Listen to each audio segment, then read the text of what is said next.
So last class हमने object class methods देखना start किया था.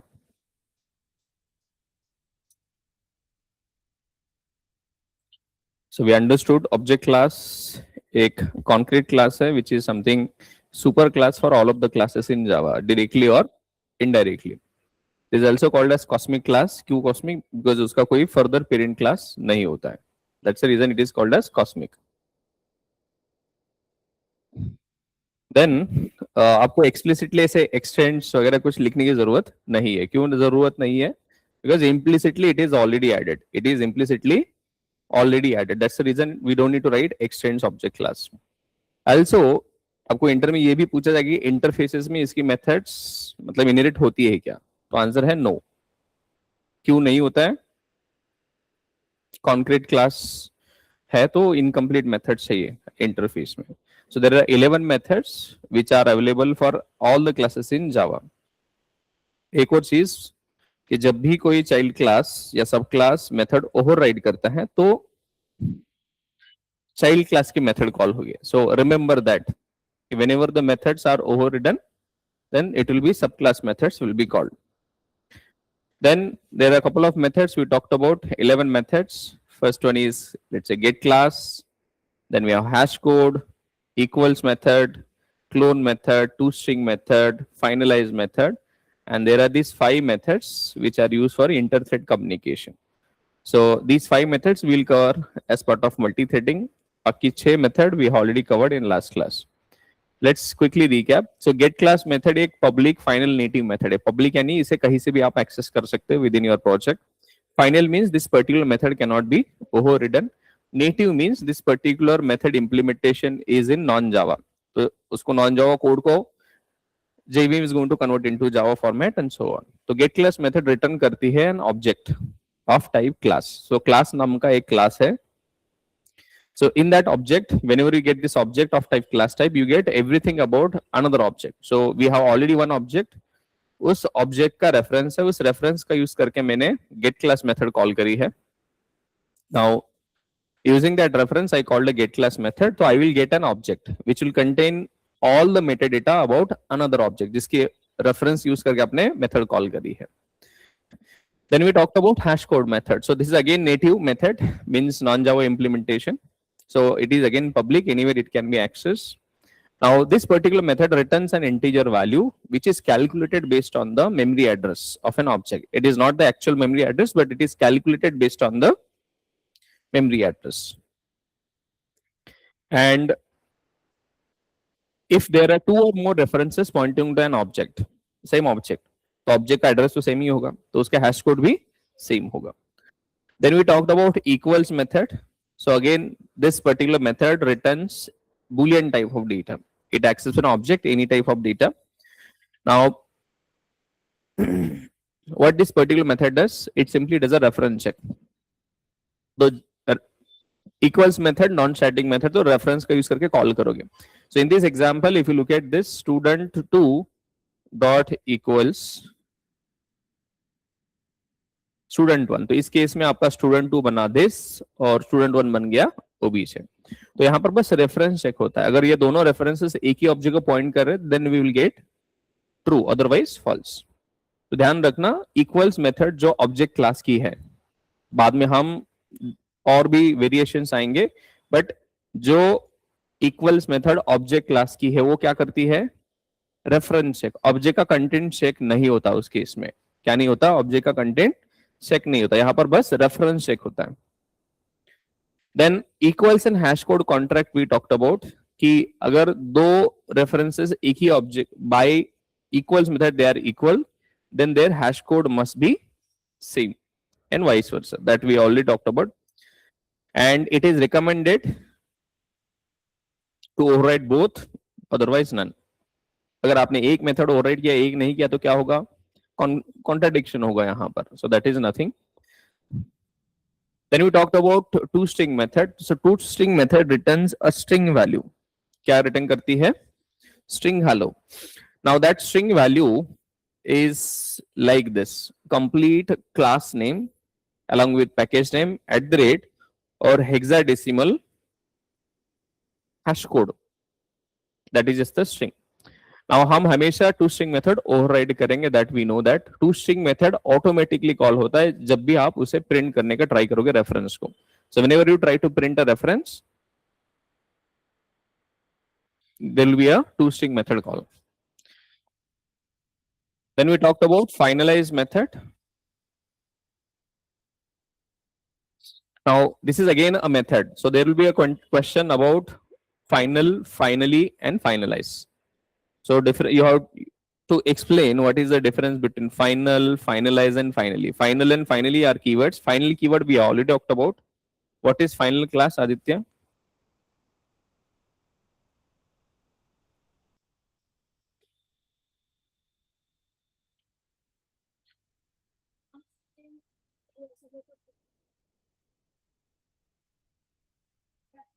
We cannot extend. क्लास को हम एक्सटेंड नहीं कर सकते. अगर वेरिएबल फाइनल है तो उसको वैल्यू रीअसाइन नहीं कर सकते. अगर मेथड फाइनल है तो ओवरराइड नहीं कर सकते. Very simple. तो सिमिलरली फाइनलाइज क्या है? Finalize is a method. It is not a keyword, it is a method present in object class. Right. अब ये जावा 9 से डिप्रिकेटेड है, मतलब it is not recommended to use. This how it is implementation. Empty implementation है. तो मैंने आपको कल बताया था कि इसका इम्प्लीमेंटेशन एम्प्टी है. क्यों एम्प्टी है? जावा का थोड़ी पता होगा कि आपका ऑब्जेक्ट डिलीट होने पर आपको क्या करना है. Right. So it is an empty implementation. It is supposed to be overridden. Now, what type of logic we write once we override this particular method? Cleanup logic. Object cleanup logic आप लिखते हो यहाँ पर. Now, cleanup क्या हो सकता है? Database connection हो सकता है, कोई भी logic हो सकता है. That is something you want to be completed. Now, this finalize method हम explicitly call नहीं करेंगे. Who is going to call this finalize method? Garbage collector. GC is going to call. So what is garbage collector? It is a daemon thread or a background program. What is the job of that particular program? Free the memory. Unused memory को free करना. And what is garbage? Garbage is the unused memory or unreferenced object. अब garbage collector उसका खुद का एक cycle है, उसके हिसाब से वो चलता है. Right? And then if you want to call garbage collector explicitly, we call it as system.gc. So it is the explicit call to garbage collector. Then we talked about clone method. So again, this is a native method, means non-Java implementation. So clone method, first of all, it is present in object class. It is not present in clonable interface. किसने इसका देखा? Why it is not present in clonable and why it is present in object class? Is there anyone who tried to understand this? किसने try किया? ठीक है. Sir marker interface empty होता है ना, इसलिए उसमें कैसे होगा ना. ठीक है, लेकिन क्लोनिंग के लिए तो उन्होंने इंटरफेस बनाया है. So cloneable is a marker interface which is empty. तो आज फिर जाके देख लेना कि why it is not there. Sir हाँ, क्लोनिंग मध्ये डायरेक्ट क्लोन करता येतं, त्याच्यामुळे म्हणजे direct dot clone method use करता येते आपल्याला. परफेक्ट. आपके सामने आंसर है. क्लोन मेथड कहां पर प्रेजेंट है? ऑब्जेक्ट क्लास में. उसका इंप्लीमेंटेशन है उधर. अगर वो इंटरफेस में मेथड होती तो क्या होता? उसका लॉजिक हमें लिखना पड़ता. बाय डिफॉल्ट आपको तो क्लोनिंग का सपोर्ट मिल रहा है ना. By default shallow copy you are getting. Shallow copy you are able to get that since method is there. अगर मेथड वो वहां पर नहीं होती और क्लोनेबल में होती तो व्हाट विल हैपन? आपको लॉजिक लिखना पड़ता. Now in order to do the cloning, cloning मतलब creating a new object using existing object. You want to create a new object using existing object. And to create a copy of an object or clone of an object, that object must be of type clonable. Otherwise, you'll get clone not supported exception. You'll get clone not supported exception. So there are types of cloning: shallow copy and deep copy. So this is the default copy that we have seen. So developer has to do the deep copy. तो shallow copy और deep copy, this is there are two types. तो कल हमने कैसे implement किया? Can you tell me? Yes, how did you implement the cloning? Shallow copy किया था sir. क्या किया था? Shallow copy shallow copy. तो शैलो कॉपी में होता क्या है?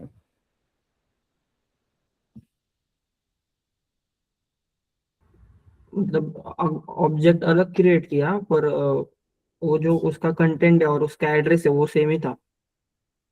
Okay, now let's try to understand the shallow copy again once again today. तो वहां पर हमने ऑब्जेक्ट तो बनाया नया, but there is little bit of thing we have to worry about. Now shallow copy में होता क्या है कि नया ऑब्जेक्ट तो बनता है, नया जो ऑब्जेक्ट बना उसमें क्या होता है कि जो प्रिमिटिव वैल्यूज है वो कॉपी होता है, but non primitive values now think of this. Let's say I have already one object और इसका यूज करके मुझे एक नया ऑब्जेक्ट बनाना है। Think of this.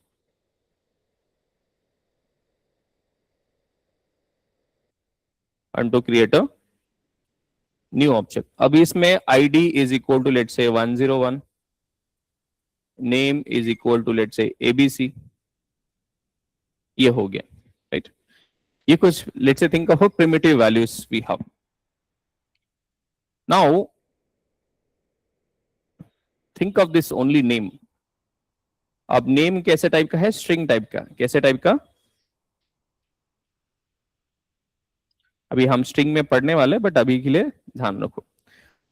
अब मैंने ये id 101, name equal to ABC. अब ये नेम इक्वल टू एबीसी आपको एज इट इज नहीं मिलता, तो यहां पर क्या होता है? Name is a reference variable, non primitive value है, this is a non primitive, right? ये नेम कौन से टाइप का है? Non primitive.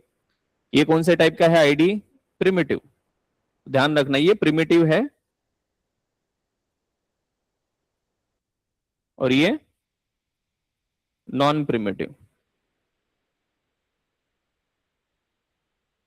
अब प्रिमिटिव में कोई रेफरेंस नहीं है, डायरेक्टली वैल्यू है, तो देयर इज नो प्रॉब्लम।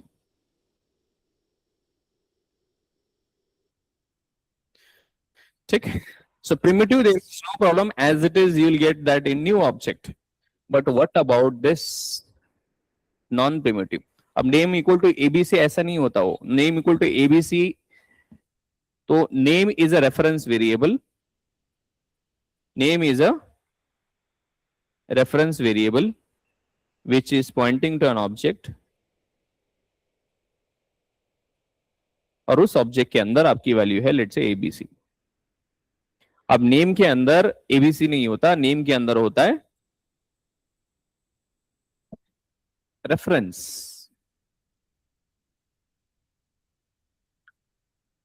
क्या होता है?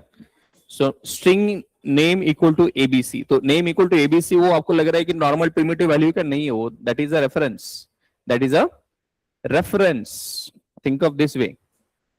लेट्स से मेरे पास है, आपने ऐसे कुछ लिखा है, string name is equal to ABC. आपको लग रहा होगा कि डायरेक्टली प्रिमिटिव वैल्यू है, नहीं है ऐसा। वो क्या है? ऑब्जेक्ट बना है यहां पर। सो नेम नाम का एक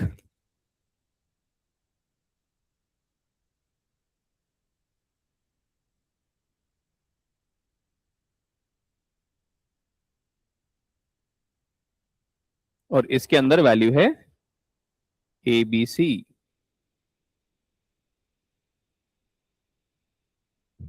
ठीक, ये तो समझा आपको? अब since it is string there is no problem at all, क्योंकि ये जो वैल्यू है एबीसी ये आप कभी भी चेंज नहीं कर सकते। दोनों में नेम नेम है क्या? ये कौन सा वैल्यूज है? रेफरेंस। ये कौन सा? नॉन प्रिमिटिव है, यानी reference. Both references are pointing to the same object, both references are pointing to the same object. अभी कोई प्रॉब्लम नहीं है, there is no problem, this program will work perfectly fine because this object of string is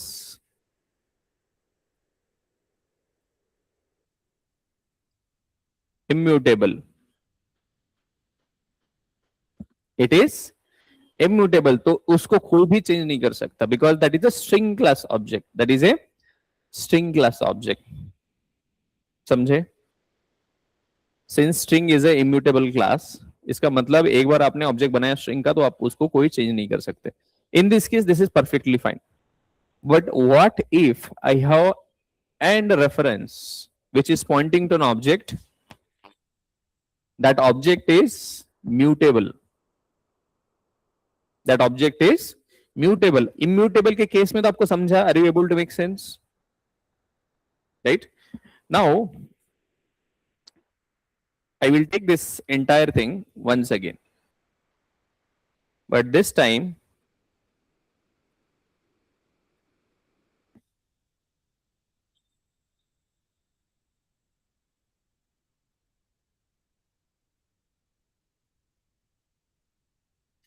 ठीक है. Now I don't have name. Now I am having another object. ठीक. Now I have another object that is a reference. That is a reference that can be of any type. Reference is x. There is also reference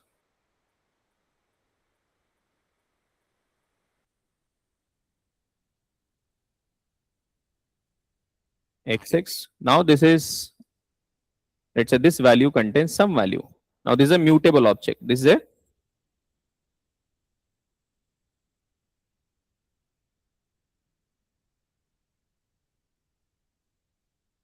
इसमें कुछ values है. Let's say इसका कुछ अलग है, इसमें कुछ 1 1 XYZ कुछ वैल्यूज है. Now since this object is immutable, what do you think?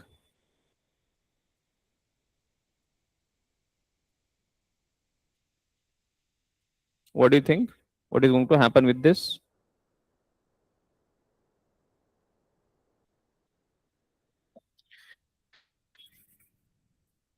आप कोई भी रेफरेंस यूज करो, आप ये वाला रेफरेंस यूज करो या ये वाला reference, both are pointing to the same object. इसने चेंज किया तो इसको दिखेगा वो, अगर इसने चेंज किया तो इसको दिखेगा. So these are not complete different isolated copies. So in shallow copy, what happens? In shallow copy, what happens? This is what happens. This is your shallow copy. So what is happening in shallow copy?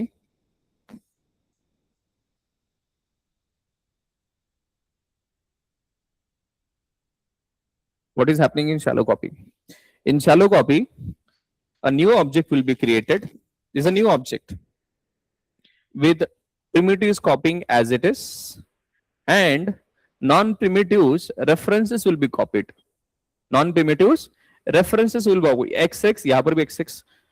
Non-primitives reference will be copied, but that references are pointing to the same object. So this is not a fully independent object. इसने change किया तो इसको impact, इसने change किया इसको impact. This is a mutable object. ये mutable object है. तो नॉन प्रिम्यूटिव में तो उस केस में तो परफेक्टली फाइन है, सॉरी नॉन इम्यूटेबल के केस में. बट म्यूटेबल में गड़बड़ क्या होगा? एक में चेंज किया तो ये होगा. So if you really want a truly new object, there is no dependency, there is no relation between these two, then we use something called as deep copy. So what is in deep copy? So what happens in deep copy?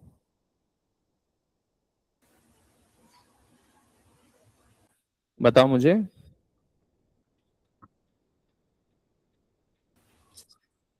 जब हम यानी कि non primitive की value change करते हैं तो पहले non primitive की वैल्यू यानी कि सेम पहले नॉन प्रिमिटिव की वैल्यू चेंज पे अफेक्ट नहीं करता.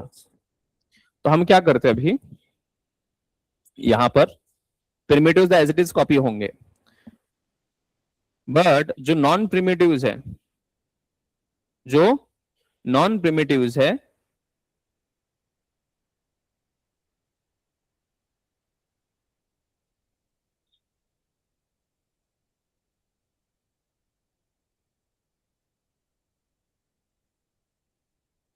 Now this reference will have value ZZ. Now, if you look at this, now this is deep copy. This is deep copy. तो आप इसमें क्या कॉपी करते हो? You create a original object का कॉपी और उसके जो फील्ड के जो नॉन प्रिमिटिव्स है उसके रेफरेंस के भी ऑब्जेक्ट, उसके रेफरेंस के भी ऑब्जेक्ट कॉपी करते हैं हम. तो दिस इज डीप कॉपी. समझे? सो अभी कैसे करते हैं? Let's see that. तो shallow copy will we have already seen. So what is shallow copy and how do we do that?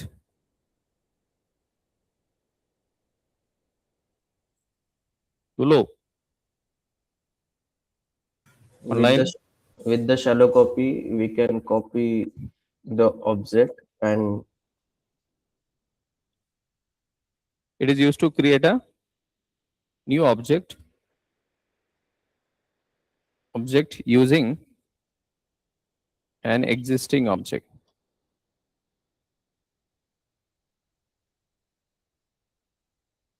अब यहां पर ठीक है, दोनों में भी नया ऑब्जेक्ट बना, लेकिन यहां पर क्या होता है?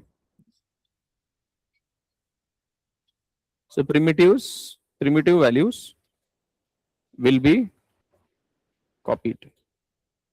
What about non-primitives?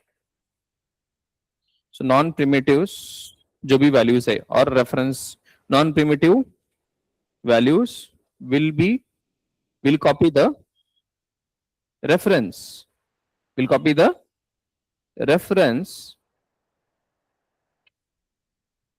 and not the referred object,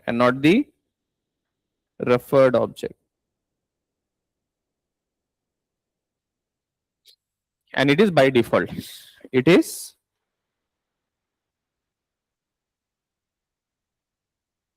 ये by default होता है. Clear? अब इसे कैसे करते हैं? How do we implement? So how to implement?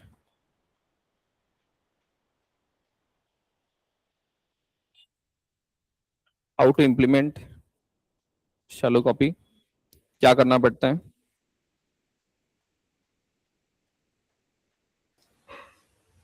बोलो. क्लासला मार्क करायचं क्लोनेबलने. सबसे पहले जो क्लास है जिसका आप कॉपी बना, सो जिसका भी ऑब्जेक्ट है, make the class of type cloneable. क्यों करना पड़ता है? In order to clone the object. What else? हम क्लोन मेथड को ओवरराइड करते हैं. क्या करते हैं? Override the clone method and call the superclass clone method. We override the clone method and call the superclass clone method.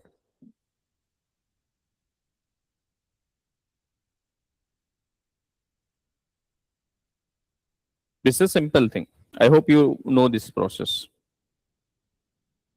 Now, what happens in case of deep copy?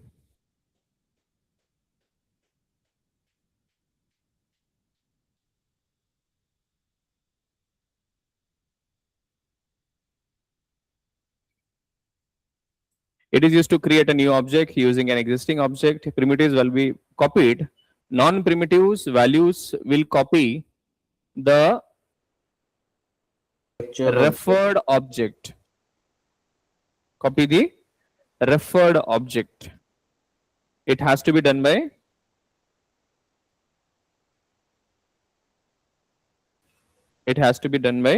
developer.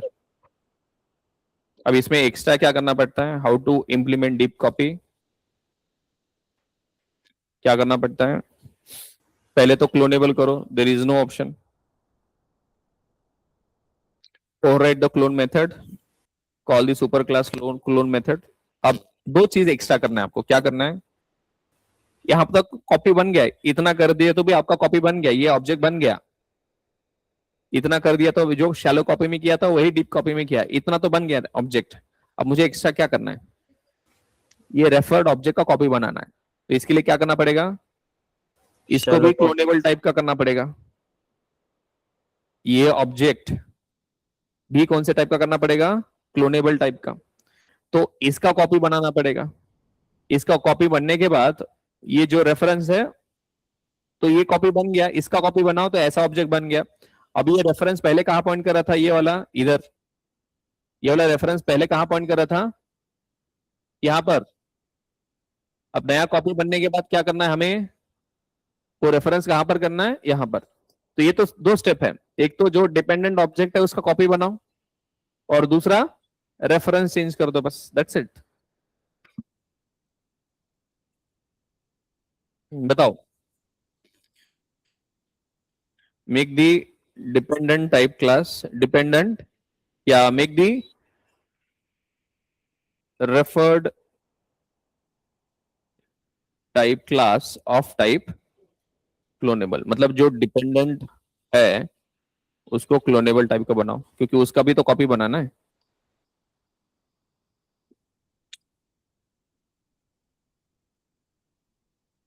ठीक, उसके बाद जो जो रेफरेंस वेरिएबल है उसको clone करना है। जो रेफर्ड है उसको, so get the cloned object, किसका, get the clone object, get the clone object जो ओरिजिनल ऑब्जेक्ट है। एंड दो ऑब्जेक्ट है, पहला वाला ऑब्जेक्ट, दूसरा वाला ऑब्जेक्ट, बड़ा वाला, और उसके बाद एंड क्रिएट द, किसका, create the clone of dependent object. ठीक, और रेफरेंस चेंज करना है, set the reference to new object, that's it. Let's do that.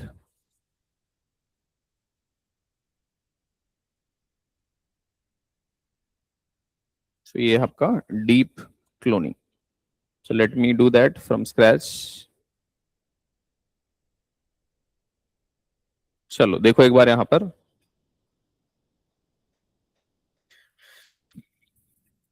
now I'm going to create a similar class, let's say class student. Now this time ID तो है उसका, नाम भी है, नेम तो रेफर कर रहा है एक ऑब्जेक्ट को विच इज इम्यूटेबल, तो कोई वहां पर डीप कॉपी करने का जरूरत नहीं है। But now this time I have a address. ठीक, now I don't want this particular address to be of string, this will be of type address, this will be of type address. और address के अंदर उसका होगा string, street, city, state, zip, और ठीक है country.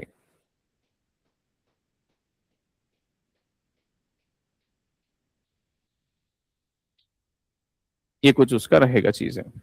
ठीक, now I want to create a constructor as well. I will create a constructor, public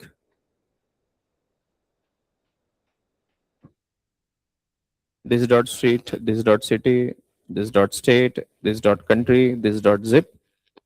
ठीक, और एक और जीरो पैरामीटराइज,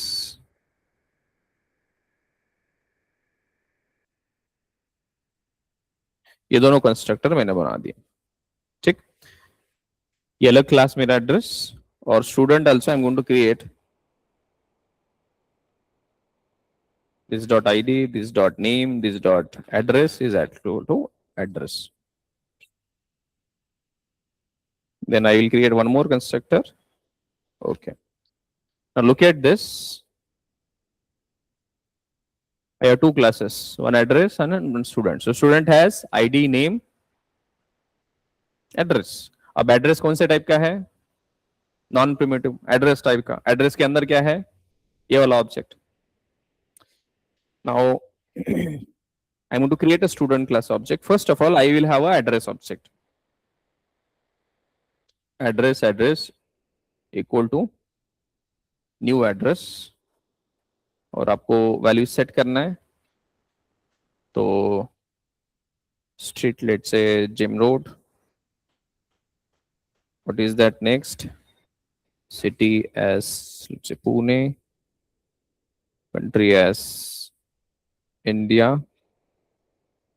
Zip say 411004. और कुछ है? कहाँ पर है वो? String state. पुणे के बाद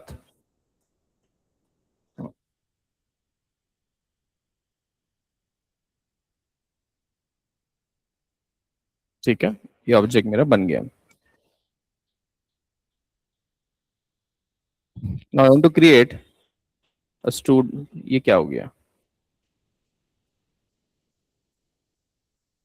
रिक्वायर्ड टाइप स्ट्रिंग. जिप कौन से टाइप का हमारा?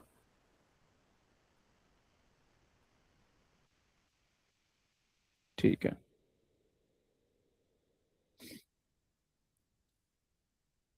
चलो उसको स्ट्रिंग टाइप का बना देते, कोई प्रॉब्लम नहीं है.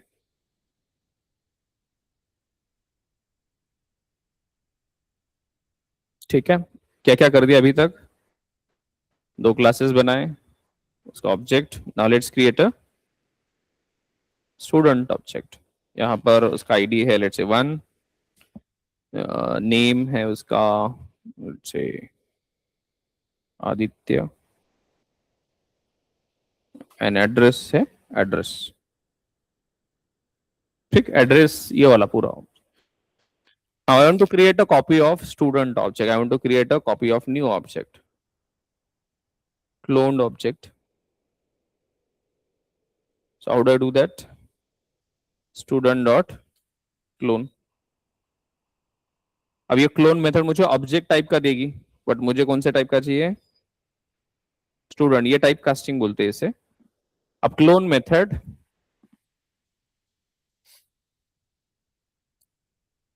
हैज प्रोटेक्टेड एक्सेस, तो मुझे क्या करना पड़ेगा? क्लोन मेथड यहां पर ओवरराइड करना पड़ेगा. I will mark this as public.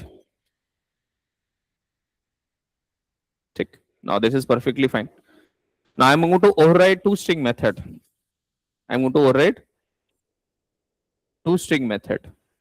दोनों क्लास में toString method override कर रहा हूं मैं, जो कंटेंट प्रिंट करेगी. क्या करेगी? कंटेंट. तो toString method किसकी कॉल होगी? हमने जो override करी है वो. और finally I am going to print the content of this object. So cloned object I am printing. तो toString मेथड यहां पर भी कॉल होगी ऑटोमेटिकली और उसका कंटेंट प्रिंट होगा. नाउ ये प्रोग्राम चलेगा? चलेगा नहीं चलेगा? चलेगा. Look at this once. ये शैलो कॉपी है. क्या क्या स्टेप्स है शैलो कॉपी के लिए?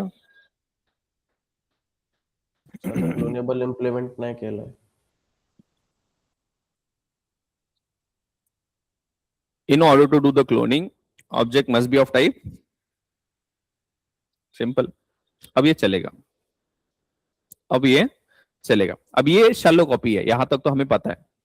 अब हमें क्या चेंज करना है? What do we want to do?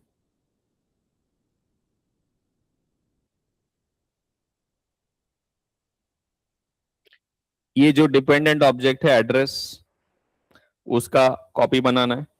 फिर ये वाला रेफरेंस इसको पॉइंट करना. ये तो ऑब्जेक्ट तो मिल गया, लेकिन ये एड्रेस ऑब्जेक्ट अभी शेयर्ड है. एड्रेस ऑब्जेक्ट शेयर्ड है. Now I don't want that to happen. तो क्या करना पड़ेगा? पहले तो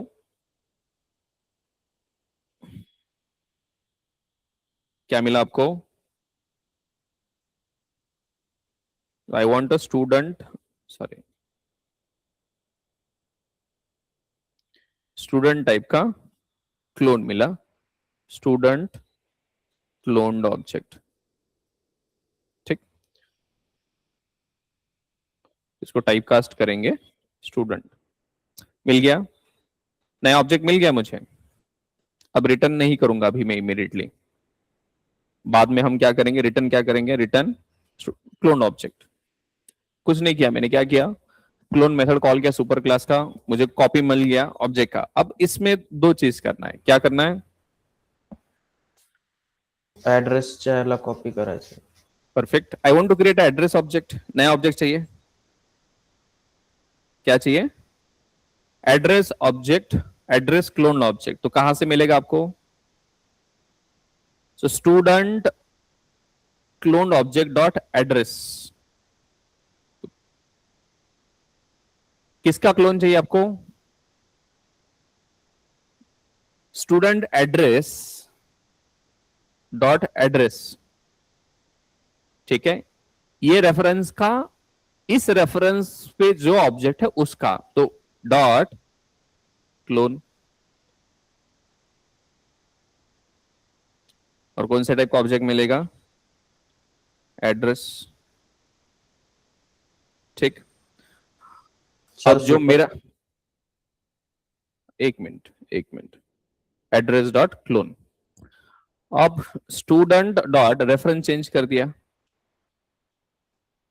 एक नया ऑब्जेक्ट बना, एड्रेस का क्लोन किया, फिर एड्रेस का क्लोन रेफरेंस मिला मुझे, और वो रेफरेंस मैंने सेट किया जो ओरिजिनल स्टूडेंट क्लोन ऑब्जेक्ट उसमें सेट किया, और वही ऑब्जेक्ट मैंने रिटर्न किया। अब इसका क्लोनिंग करना है, किसका क्लोनिंग करना है, एड्रेस क्लास का, तो इसको भी हमें करना पड़ेगा इंप्लीमेंट्स क्लोनेबल, और यहां पर भी हमें क्या करना पड़ेगा, क्या करना पड़ेगा, क्लोन मेथड ओवरराइड करना पड़ेगा। जैसे आपने स्टूडेंट क्लास का बनाया वैसे ही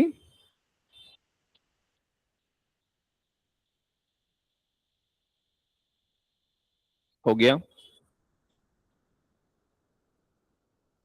स्टूडेंट क्लास का क्लोनिंग किया, क्लोन मेथड ओवरराइड किया, student class implements cloneable override किया clone. Similarly address class implements cloneable, क्योंकि उसका भी ऑब्जेक्ट बना, उसका भी कॉपी बनना है, इसलिए उसको भी ओवरराइड किया। और यहां पर हमारे स्टूडेंट क्लास के अंदर क्या चेंज किया हमने, बस ये जो एड्रेस टाइप का ऑब्जेक्ट है उसका क्लोन बनाया, ठीक। फिर ओरिजिनल जो रेफरेंस था यहां पर रेफर कर रहा था, वो रेफर हटा के यहां पर चेंज कर दिया, that's it. You understand this. तो क्लोन मेथड से मुझे स्टूडेंट का क्लोन ऑब्जेक्ट मिला, अब मुझे उस क्लोन के अंदर क्या है, आईडी ये है, ये ऑब्जेक्ट मिल गया। अब ये रेफरेंस अभी भी किधर पॉइंट कर रहा है, ये ऑब्जेक्ट पर। तो मैंने क्या किया, जो रेफरेंस है student clone object dot address, इसका कॉपी बनाया मैंने डॉट क्लोन करके, ये ऑब्जेक्ट मिल गया। फिर दूसरा स्टेप क्या किया मैंने, ये क्रॉस दिख रहा है आपको, ये रेफरेंस हटा के न्यू जो क्लोन ऑब्जेक्ट है एड्रेस का वहां पर रेफर कर रहा है, और मेरा ये पूरा पूरा ऑब्जेक्ट रेफरेंस रिटर्न कर रहा है।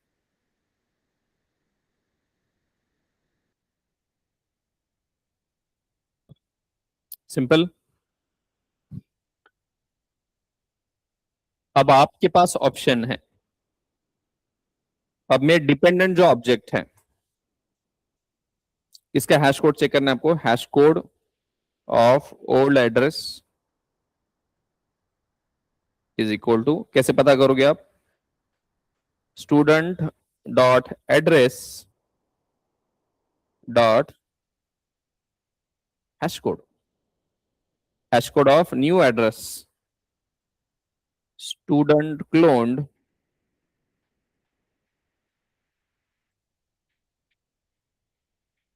अब दोनों का हैश कोड अलग होगा क्योंकि दोनों रेफरेंसेस, यू गेट दिस,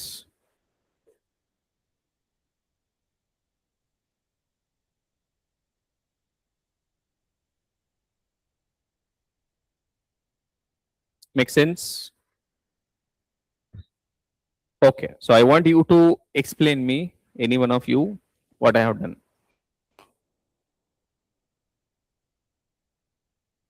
सम्राट, क्या क्या किया बताओ, और may be Vaibhav without looking.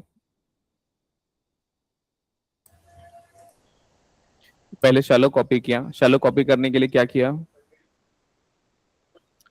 Class को बनाया क्लोनेबल टाइप का, ठीक है, क्लोन मेथड ओवरराइड किया, उसके अंदर से सुपर क्लास की मेथड कॉल करी क्लोन मेथड, तो और क्लोन मेथड आपने कॉल करी ऑब्जेक्ट क्रिएट करने के बाद, इस तरीके से शैलो कॉपी हो गया। तो आपको एक ऑब्जेक्ट मिला, उसके primitives as it is copy हुआ, लेकिन जो नॉन प्रिमिटिव उसका रेफरेंसेस कॉपी हुआ, तो अभी भी वो non primitive references old object के उधर ही रेफर हो रहा है, तो there is a shared object between them. तो उसको हटाने के लिए हमने क्या किया, डीप कॉपी किया। तो डीप कॉपी में क्या किया हमने, ये जो रेफरेंस पे ऑब्जेक्ट है इसका क्लोन बनाया, जैसे एड्रेस इसका क्लोन बनाया, ठीक, उसका क्लोन करने के लिए वो जो डिपेंडेंट ऑब्जेक्ट का क्लास है उसको भी क्लोनेबल बनाया, क्लोन मेथड ओवरराइड किया, और फिर ये रेफरेंस चेंज कर दिया, जो क्लोन ऑब्जेक्ट का एड्रेस रेफरेंस पहले इधर था अभी किधर है, इधर। That's it. If you understand this diagram you should be in a good position to explain.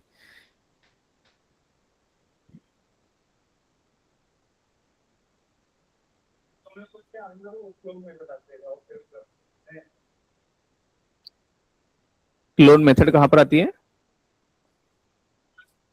हाँ, क्लोनेबल तो खाली है, क्लोन मेथड ऐड कर रहे हैं,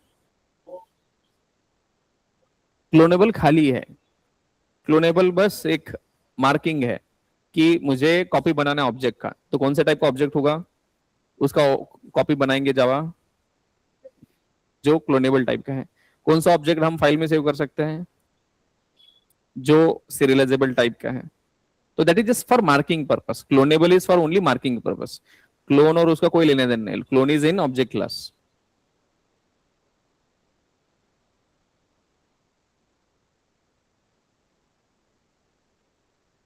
Easy? Perfect. So this is about your object class cloning.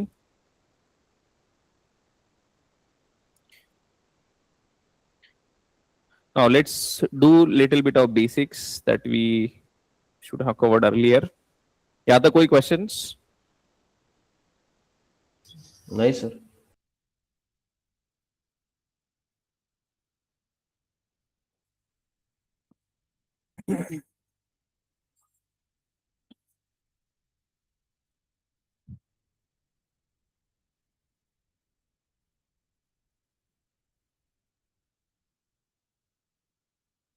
Okay, let's start. Now we have a simple architecture that we were missing. So JVM architecture is something a simple topic. Now let me tell you, JVM architecture आप एक पूरा 15 दिन भी पढ़ सकते हो, एक महीना भी पढ़ सकते हो. We don't need to go that depth. आपको जितना जरूरी है उतना we will try to cover because there are a lot of things. It is not a simple thing. But आपको जितना चाहिए उतना हम कवर करेंगे. Whatever things are required for you, right? तो आप में जैसे जैसे आप सीनियरिटी जाओगे उतना डेप्थ में आप जा सकते हो. बट अभी के लिए आपको जितना जरूरी है उतना बता रहा हूं मैं, ठीक है? So what do you mean by JVM? JVM stands for Java Virtual Machine. Java Virtual Machine. Now, what is the use of this particular thing? Bytecode चलाने के लिए. So it is used for bytecode execution. ठीक है, ये तो आपको पता ही है. Now, Java कैसे काम करता है? If you tell me quickly how Java works.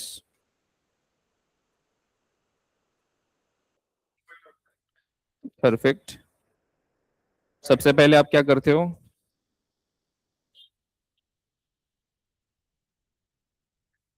पहले फाइल लिखते हो आप. So develop the file, develop the Java program, or and save it using .java extension. Then what is the next step? अब file को हम compile करते हैं. So we compile the file, compile the .java file using Java compiler. Perfect. So we have seen this step, Java C, file name, dot जावा, ये कुछ command हमने देखा था. After that, if there are any errors, if no errors, what compilation does? So if no errors,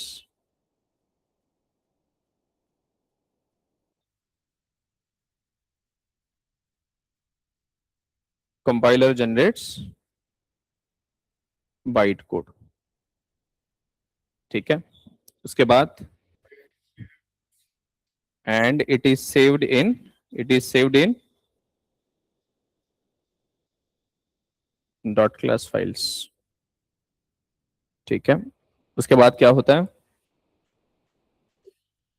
हम byte code को किसे देते हैं? So byte code is given to JRE. And what JRE does? JRE generates the binaries which are understood by the underlying machine. ये हमें clearly पता है. यहां तक तो क्लियर है हमें. Everyone is clear with this. ये स्टेप्स आपको ऑलरेडी पता है, right? So as a developer, you are going to write the program, save that using, let's say, .java extension. Then you use compiler. Compiler, what it does? Yes, compiler is going to compile the file. Then what we do? We get a .class file.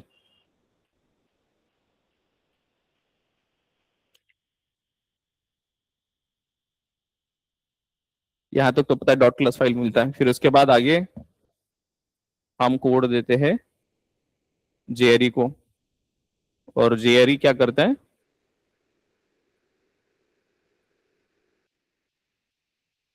ये हमें अभी तक पता है. ठीक है,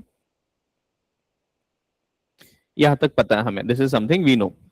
अब यहां से आगे आपकी कमांड जब चलती है, so when you type this command Java, let's say class name,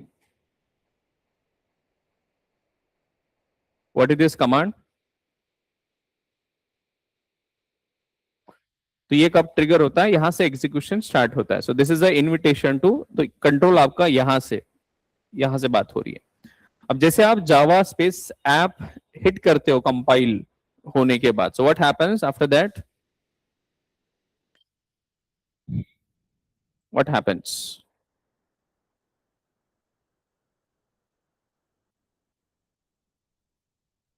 directly output आ जाता है. तो वही तो पढ़ना है हमें, आगे क्या होता है. What happens? सो यहां तक तो ठीक है, यहां से हमें पता है कि डायरेक्टली आउटपुट आता है, बट वो आउटपुट कैसे आता है, that is what we have to understand. तो यहां पर ये लाइन का मतलब कोई समझा सकता है मुझे? What is the meaning of this line? Which software we are inviting? What is this app? What is the Java?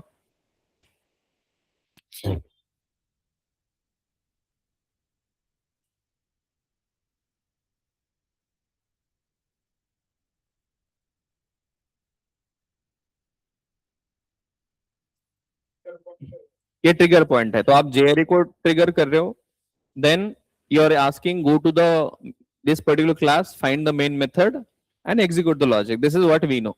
But before we go there, यहां से होता क्या है? After this, we have something called as class loader. So what do we have? Class loader. So what class loader does? Perfect. Load the class in the memory. क्या करता है? Load the class in memory. ठीक. अब how to load a class ये भी हमने पढ़ा है. How to load a class in memory. इसके हमने क्वेश्चन भी देखे थे, राइट? तो क्या था आंसर इसका?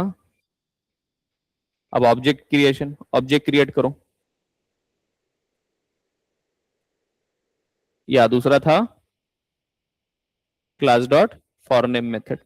आपको यहां पर ये भी क्वेश्चन आएगा, क्या क्या है, load the class in the memory, but how to load a class, that is also will be asked. Now there are again different types of class loaders. अब ये क्लास लोडर्स क्या है, आप समझ सकते हो कि प्री डिफाइंड प्रोग्राम्स है। क्लास लोडर क्या है, प्री डिफाइंड प्रोग्राम समझ सकते हो, that is a part of JVM, that is a part of JVM. So there are different types of class loaders. आपको इतना जानने की जरूरत नहीं है, बट अभी के लिए जैसे आप आगे जाओगे सीनियर तो आपको थोड़ा बहुत पता होना चाहिए. So there are different types of classes. तो डिफरेंट टाइप के क्लासेस है, तो उसको मेमोरी में लोड करने के लिए अलग अलग क्लास लोडर्स हैं. We have system classes, user defined classes, and there are different types of classes.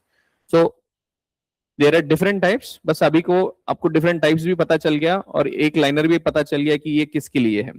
So we have different types. Let's say bootstrap class loader,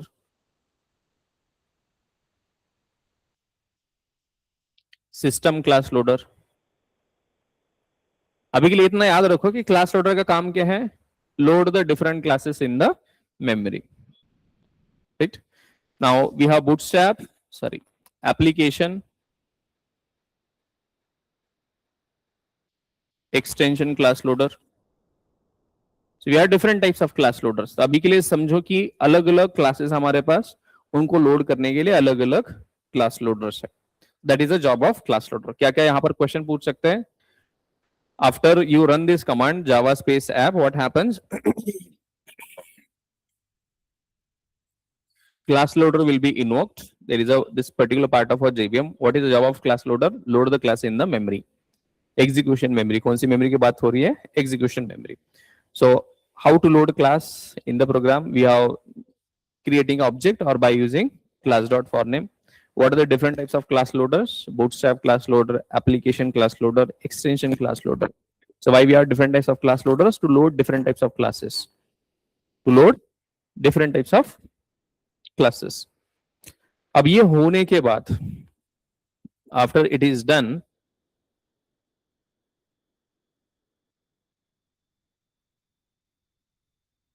अब आपको पता होगा मेमोरी में क्लास लोड हो गया, मतलब आपके पास क्या है, बाइट कोड है. आपके पास क्या है, बाइट कोड है.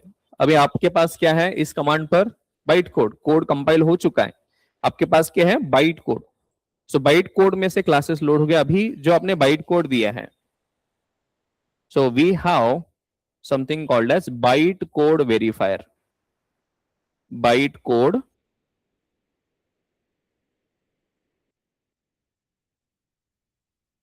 so what is job of byte code verifier?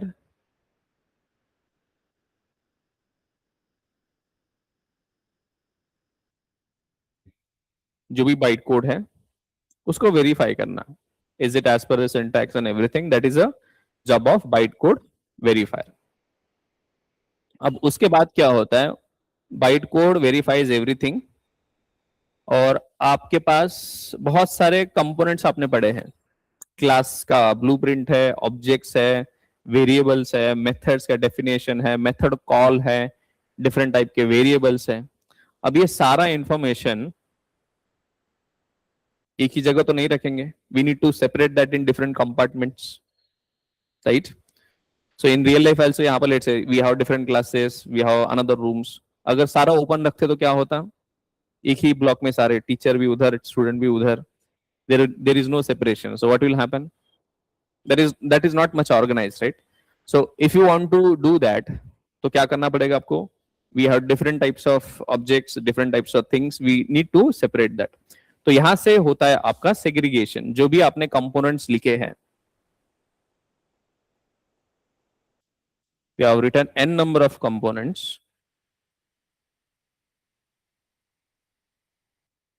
Now think of this is the execution memory. What is this? Execution memory. और JVM memory area बोल भी सकते हो आप. क्या है, JVM memory area. ठीक. अब यहां पर अलग अलग कंपार्टमेंट्स हैं, ऑलरेडी कुछ आपको पता है. सबसे ज्यादा आपने सुना होगा हीप मेमोरी एरिया, ये मेमोरी एरियाज के नाम हैं। Then we have Java stack,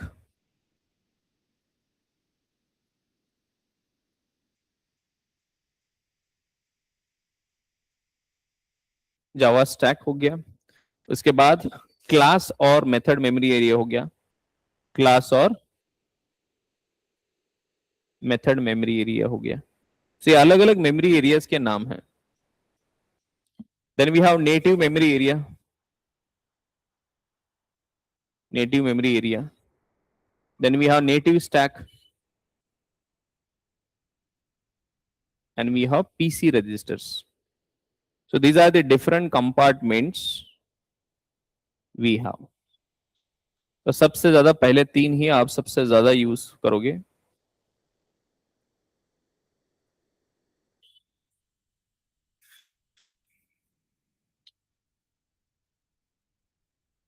Let's try to understand the first memory area, second, third, fourth, fifth, and sixth. Now, what is the use of first memory area? उसमें क्या store होता है? आपका object. क्या store होता है? Object. उसमें भी आपका instance variables that is stored as part of object के अंदर ही instance variables होता है. You will have this. Now we have something called as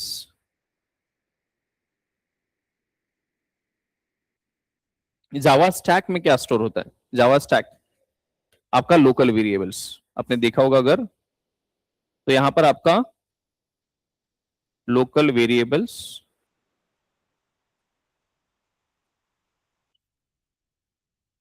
very very important, आपका method execution stack. So will talk about that method execution stack.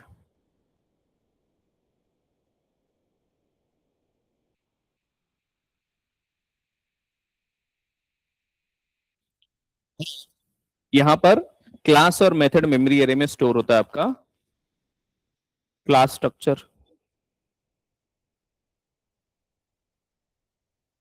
आपका static variables,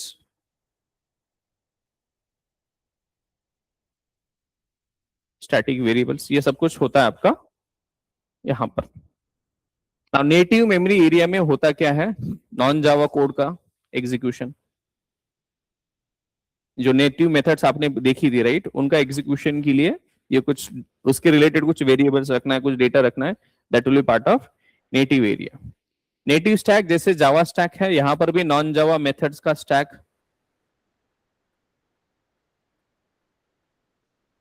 non Java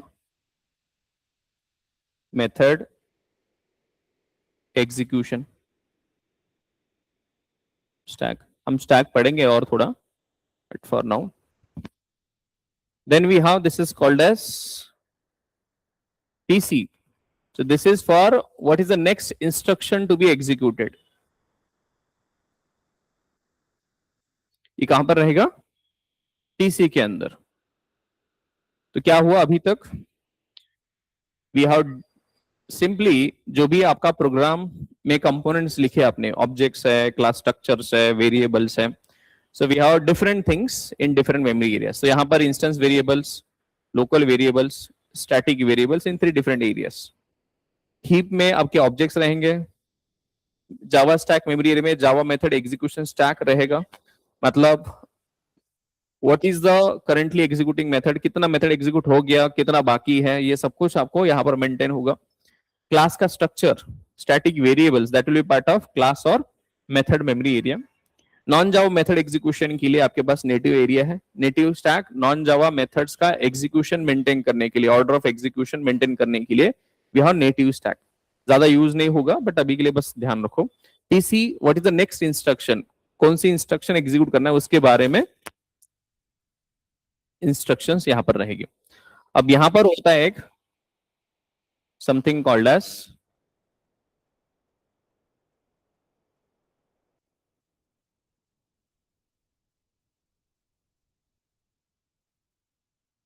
native interface. Native interface. This also you can think of a program. उसका काम क्या होता है?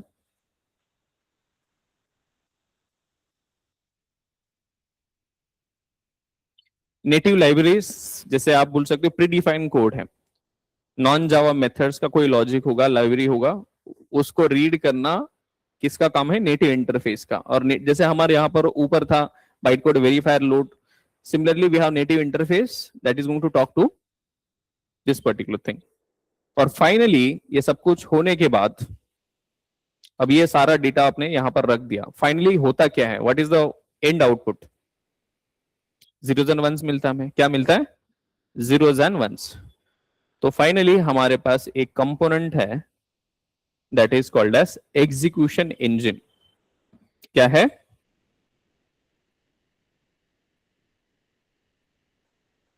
Execution engine.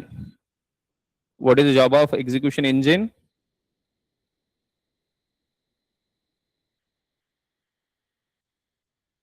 zeros and ones generate करना, zeros and ones generate करना।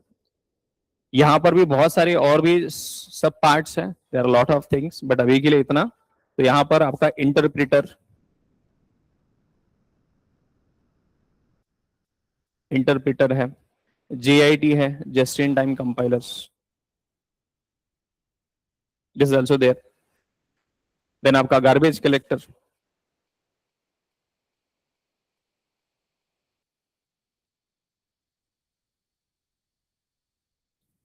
तो ये सब कुछ आपका रहेगा as part of this part. Look at this, कैसे स्टार्ट किया, प्रोग्राम लिखा, डॉट जावा फाइल मिला, डॉट जावा फाइल को हमने क्या किया, डॉट क्लास मिला, डॉट क्लास का फिर हमने दिया जेआरई को, जेआरई से फिर यहाँ से एग्जीक्यूशन स्टार्ट हुआ। Class loader first part, what is going to do, it is going to load the classes in the memory. How to load a class? by creating the object, by using class.forName. There are different types of class loaders to load different types of classes. Then we have bytecode verifier, which is going to verify the bytecode and load the different components in different parts of the program. So we have heap memory area, Java stack memory area, class or method memory area, native area, native stack and PC. So पहले 3 10 से ज्यादा है। heap में आपका objects रहेगा, instance variables रहेगा, stack में आपका local variables, method execution stack रहेगा, क्लास और मेथड मेमोरी एरिया में आपका स्टैटिक वेरिएबल्स रहेगा, क्लास स्ट्रक्चर रहेगा, नेटिव एरिया में आपका non Java code execution, native stack में non Java method execution stack, PC में which is the next instructions to be executed, और नेटिव लाइब्रेरी जो लाइब्रेरीज होगा नॉन जावा कोड होगा उसको पुल करने का काम नेटिव इंटरफेस का होगा। And finally we have execution engine that is going to generate zeros and ones. As part of that execution engine, we have interpreter, JIT, just-in-time compilers, garbage collector, and so on. Finally, we get zeros and ones. Now, for your understanding, what is the most important part? What is the class loading process? What are the different types of class loaders? How do we load a class?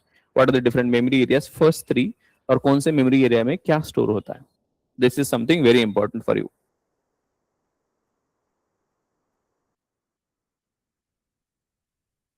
Simple.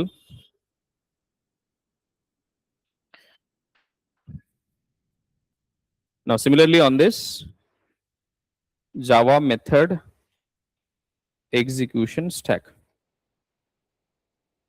अब ये होता क्या है? So if you remember stack में होता क्या है कि let's say book stack is there, book shelf होता है, एक के ऊपर होता है बुक्स। तो वैसे ही स्टैक में हम क्या करते हैं, जावा मेथड एग्जीक्यूशन स्टैक। तो हमारे पास हंड्रेड्स ऑफ मेथड्स हैं। अब आपको पता करना है कि कौन सी मेथड ने किसको कॉल किया। You want to maintain that order कि अभी ये मेथड से ये कॉल किया। So let's try to understand this as well.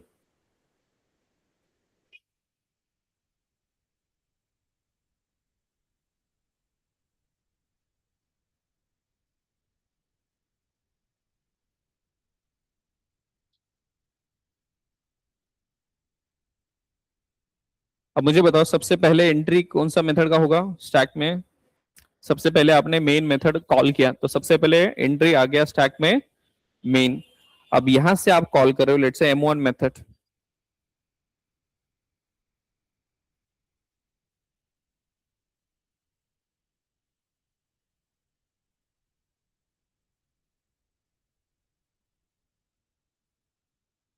M2 से कॉल किया M3,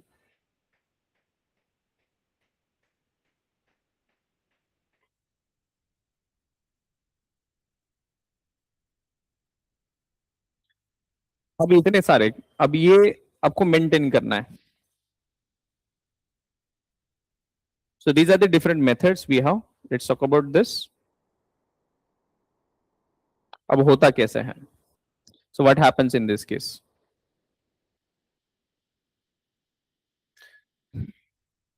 Now look at this. So when I say stack, you have to maintain the method execution order as well. So we have these 4 methods. ठीक? अब what is local variable by the way?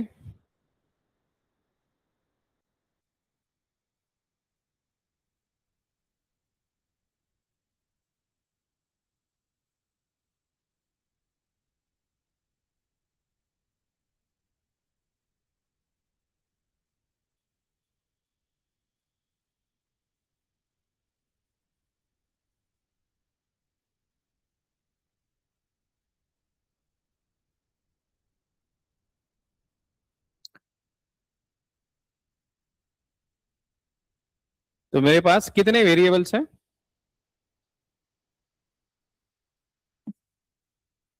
यहां पर भी variable is equal to 1, variable is equal to 2, variable is equal to 3 and variable is equal to 4। कितने variables है मेरे पास? 4। अब ये चारों वेरिएबल कैसे है? Local. So variables which are created inside the method are called as local. And where local variables are stored, which memory area? Perfect. So ध्यान रखना। So सबसे पहले आपकी स्टैक में एंट्री जाएगा कौन सा? मेन प्रोग्राम एग्जीक्यूशन स्टार्ट हो गया। Is your stack, is your, अरे अरे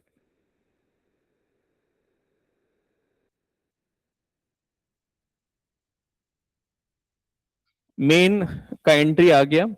अब मेन मेथड के अंदर आपने जो भी वेरिएबल्स क्रिएट करे that will be part of यहां पर। अब यहां से आपने कॉल किया M1 मेथड। M1 के अंदर आपके पास v इक्वल टू 2, फिर आपने कॉल किया M2, यहां पर आपका variable is equal to 3, then M3 variable is equal to 4। अब कंट्रोल ऑफ एग्जीक्यूशन देखो, मेन मेथड से कंट्रोल आया M1, M1 से गया M2, M2 से गया M3। Now we are at the M3। अब M3 एग्जीक्यूट होने के बाद this will be removed from the stack, फिर कंट्रोल वापस आएगा M2 के पास, M2 will be completed, then M1 and finally me. So at the end of the program, stack will be empty. So at the end of the stack, sorry, at the end of program,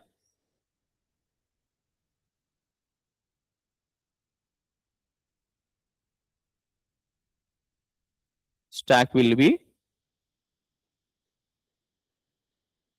empty. ध्यान रखना ये। Now with this knowledge, let's talk about one more example.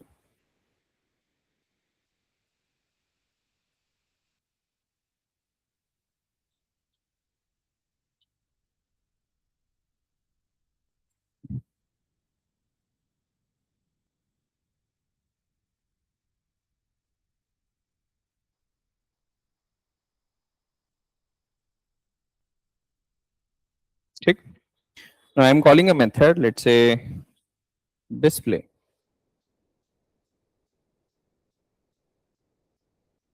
Number 1, number 2, and I'm printing the values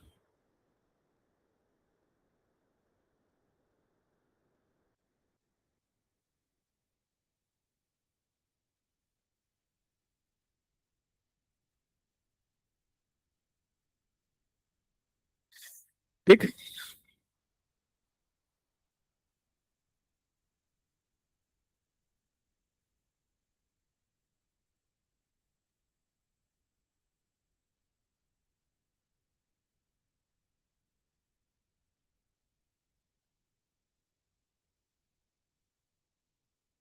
So can you tell me what is the output?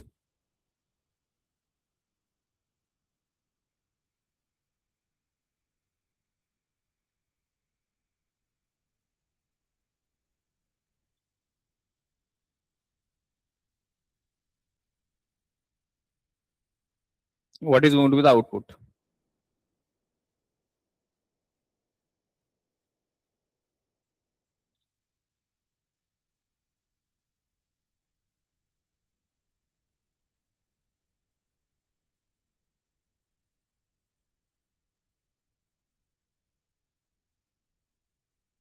Yes, Saloni, what is the answer?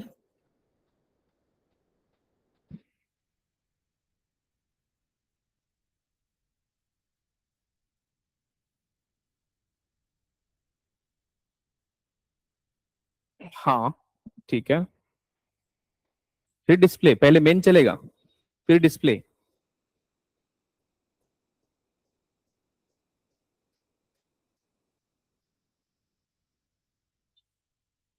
Stack में सबसे पहले कौन सी entry आएगी?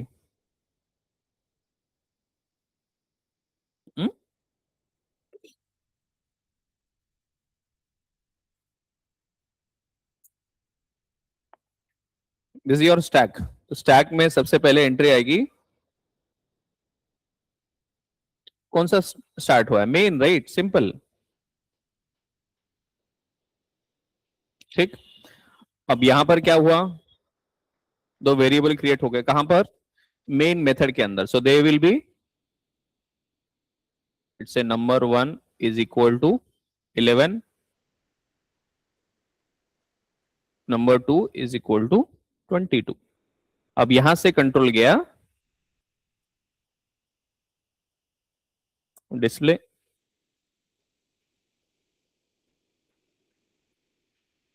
Right. और फिर कुछ देखा आपने? What happened?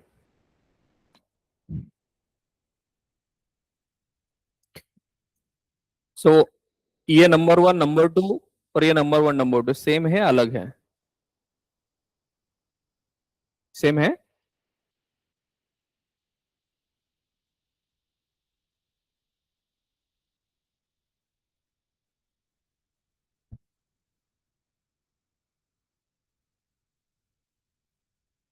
अलग है। तो there will be one more set of variables will be created in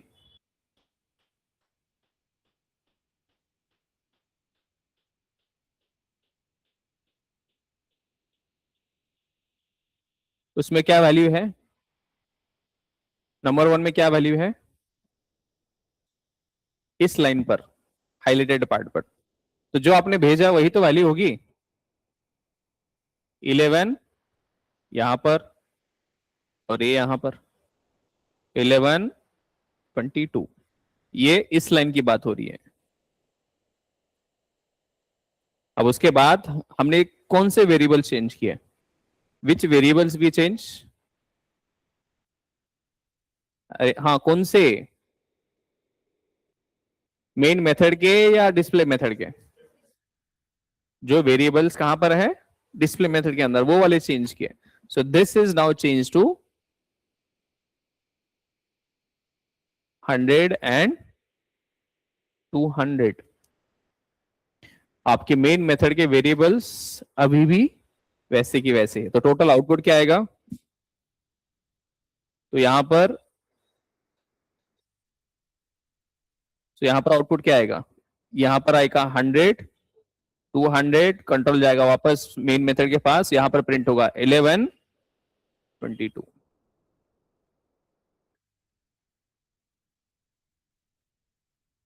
समझे? Make sense? Let me debug this so that you will get little bit idea. अब देखो यहां पर भी आपको एग्जीक्यूशन स्टैक दिखेगा। तो सबसे पहले एंट्री कौन सी होगी स्टैक के अंदर? main. Can you see here? There is something execution stack. There is something called as threads.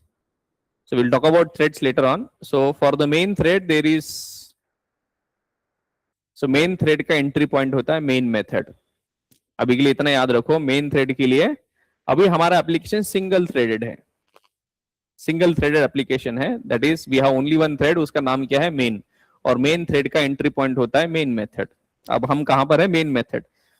और यहां पर एक वेरिएबल बन गया, कहां पर? मेन मेथड के अंदर.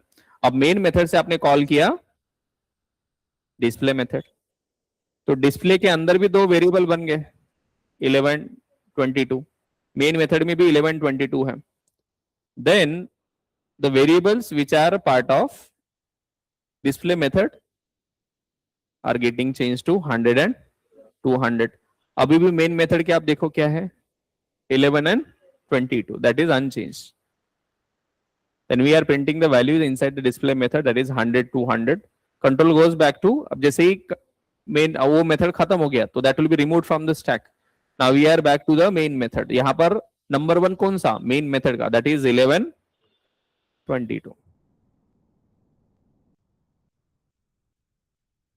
समझे?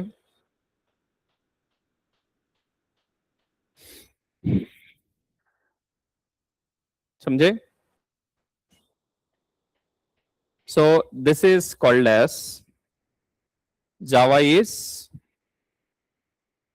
so call by value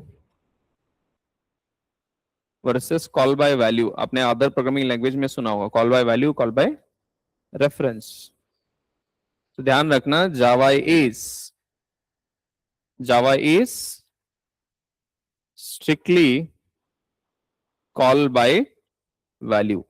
इसका मतलब we call methods by giving the copy of variable values.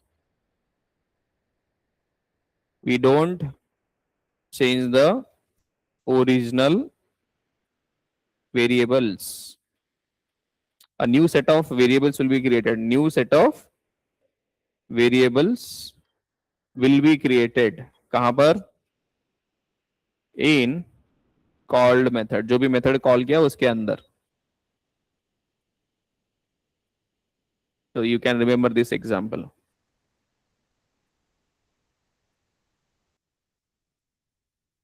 ठीक.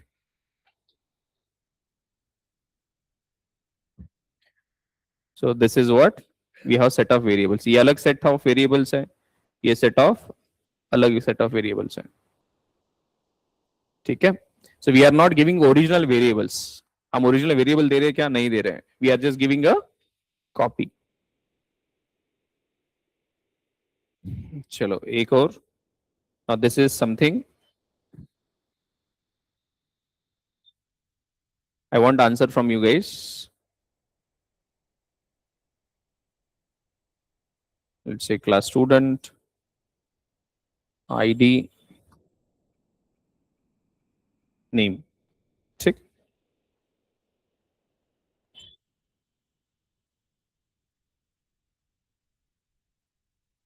I need a constructor.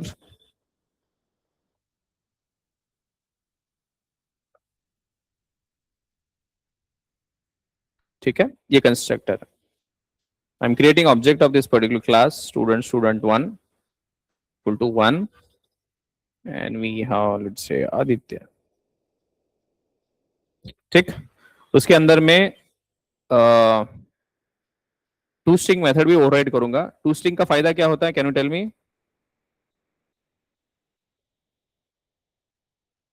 अरे ओवरराइड किया तो मैं कंटेंट प्रिंट करूंगा ऑब्जेक्ट का. I am not going to print the hexadecimal values, so I am going to print the content.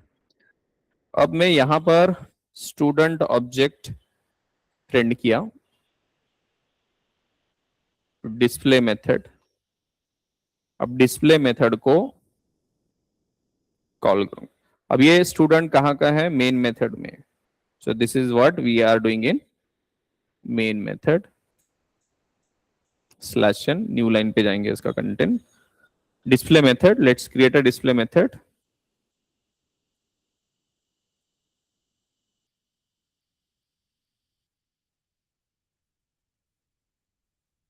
इसको मैं थोड़ा बाहर क्रिएट करता हूँ, या इसके अंदर भी क्रिएट किया तो भी चल जाएगा।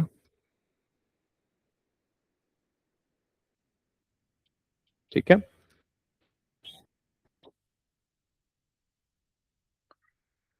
अब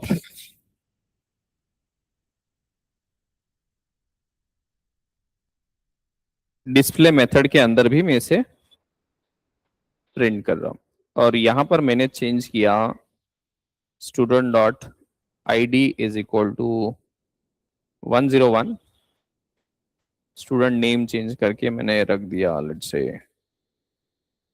सम्राट। So I want you to answer me this.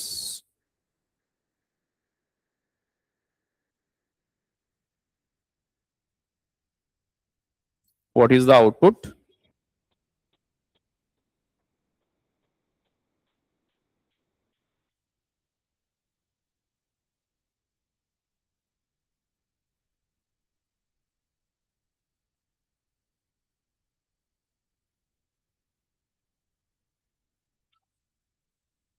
बताओ।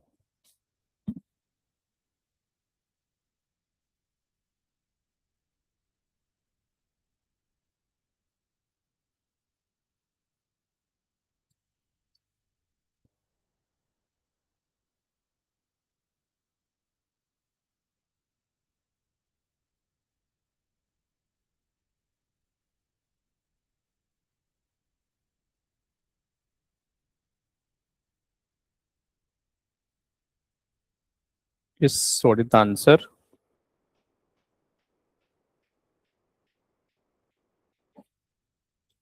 सबसे पहले स्टैक में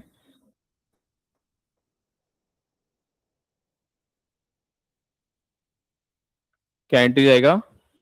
मेन। इसके बाद डिस्प्ले। आउटपुट क्या आएगा मुझे बताओ। सेम आंसर आएगा, डिफरेंट आएगा? हाँ, यहां पर क्या आएगा? 101 सम्राट आएगा, और यहां पर 1 आदित्य। ठीक है, एनी अदर आंसर?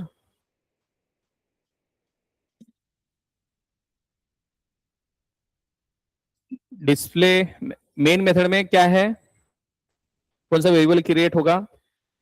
पहले तो ARGS हमारा नल है, दैट्स परफेक्टली फाइन। उसके बाद student is a what type of variable?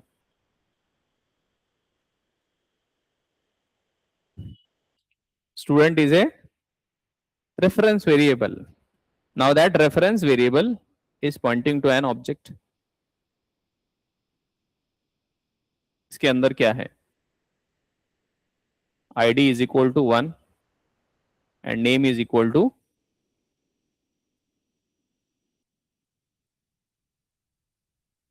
Display method में क्या हुआ? वेरिएबल क्रिएट हो गया, कौन सा? स्टूडेंट। और इसके अंदर क्या वैल्यू आ गई? कॉपी हो गया as it is. We create variables, new variables, set of variable copy हो गया। Now where is this x6 pointing? Same object. अब मैंने चेंज किसका कर गया? अब चेंज कौन सा ऑब्जेक्ट चेंज किया आपने यहां पर? अभी ये ठीक है, ये क्रिएट हो गया यहां पर, ठीक है। अब चेंज क्या किया आपने? स्टूडेंट आईडी इक्वल टू 101 किया। कौन सा ऑब्जेक्ट चेंज किया? एक ही तो ऑब्जेक्ट है, दो क्या है? दो अलग रेफरेंस वेरिएबल्स हैं, दो अलग रेफरेंसेस है, but both of these objects are pointing to same object. तो आंसर दोनों सेम आएगा। देखो एक बार, कोई क्वेश्चन यहां पर? ऐसा कैसे हो गया बोलना सर, मैंने तो सही गेस किया था।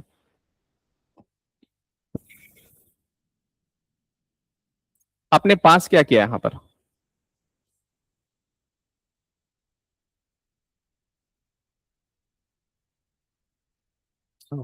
तो ठीक है, स्टूडेंट यहां पर कॉपी हो गया, नया वेरिएबल बन गया, उसके अंदर रेफरेंस सेम गया। जैसे नंबर 1 में 100 भेजा तो 100 रहेगा, तो यहां पर भी एक्सेस रहा।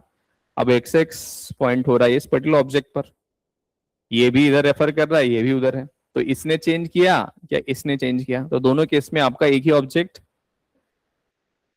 राइट।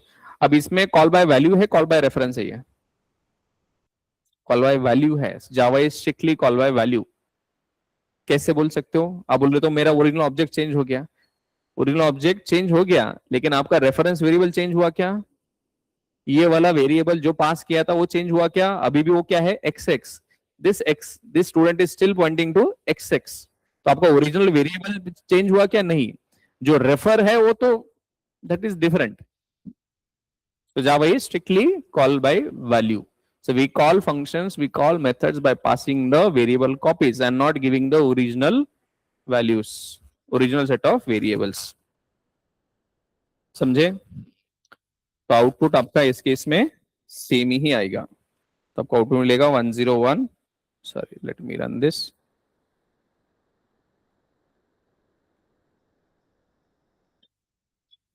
तो दोनों केस में आपका आंसर सेम ही आएगा।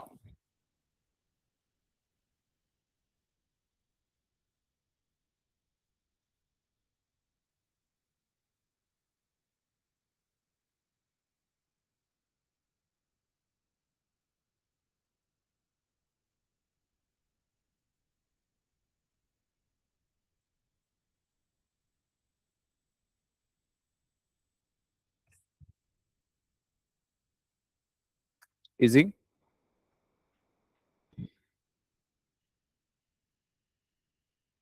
दिस आल्सो ट्रिक क्वेश्चन, आपको इंटरव्यू में पूछा जाएगा ये, this is something you have to remember, याद रहेगा क्या लॉजिक है यहाँ पर, व्हाट इज हैपनिंग।